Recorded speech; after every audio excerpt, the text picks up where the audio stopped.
Bienvenue sur le rocher.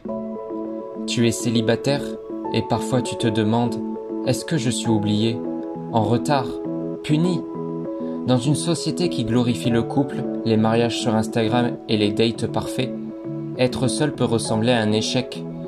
Et même dans certaines églises, on te glisse parfois « Ne t'inquiète pas, Dieu te prépare quelqu'un ». Comme si ta vie ne commençait qu'à deux. Mais et si Dieu ne te préparait pas quelqu'un, mais quelque chose? Et si ton célibat n'était pas une punition, mais une mission?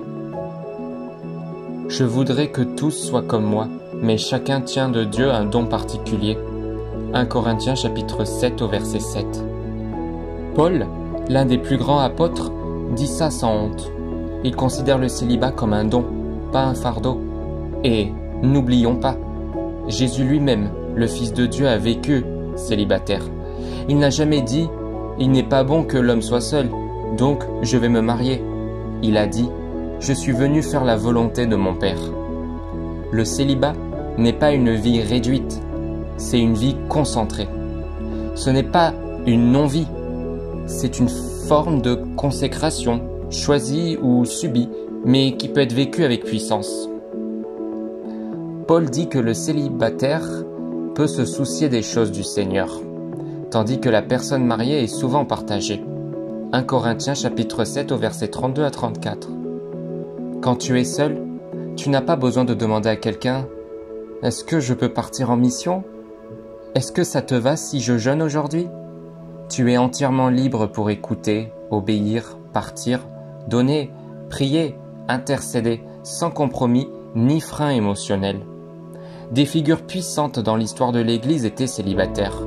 Paul, Jésus, Jean-Baptiste, Marie de Béthanie.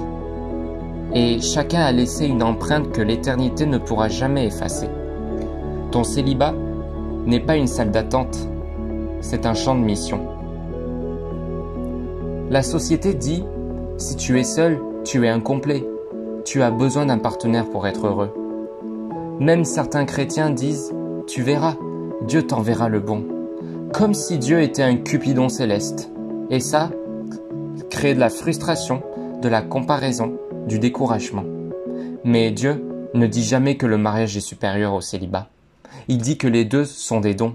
Et surtout, Dieu ne mesure pas ta maturité à ton alliance humaine, mais à ta fidélité à son alliance éternelle. Tu n'es pas moins parce que tu es seul. Tu es entièrement capable de porter du fruit dès maintenant. Comment vivre ton célibat comme une mission? Demande à Dieu, que veux-tu faire avec moi dans cette saison? Ne perds pas de temps à attendre une personne si Dieu t'appelle à devenir une personne transformée.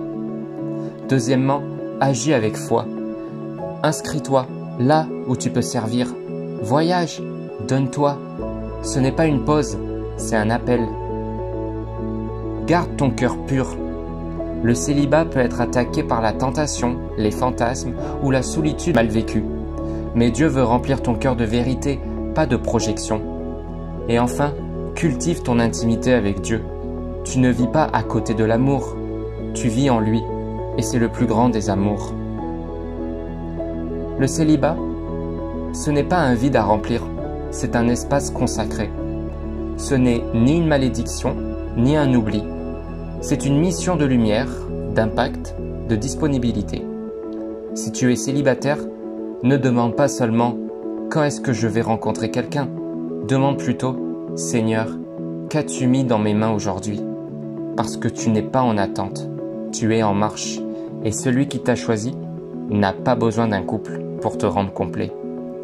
Tu n'as pas besoin d'être deux pour être pleinement utilisé par celui qui est un.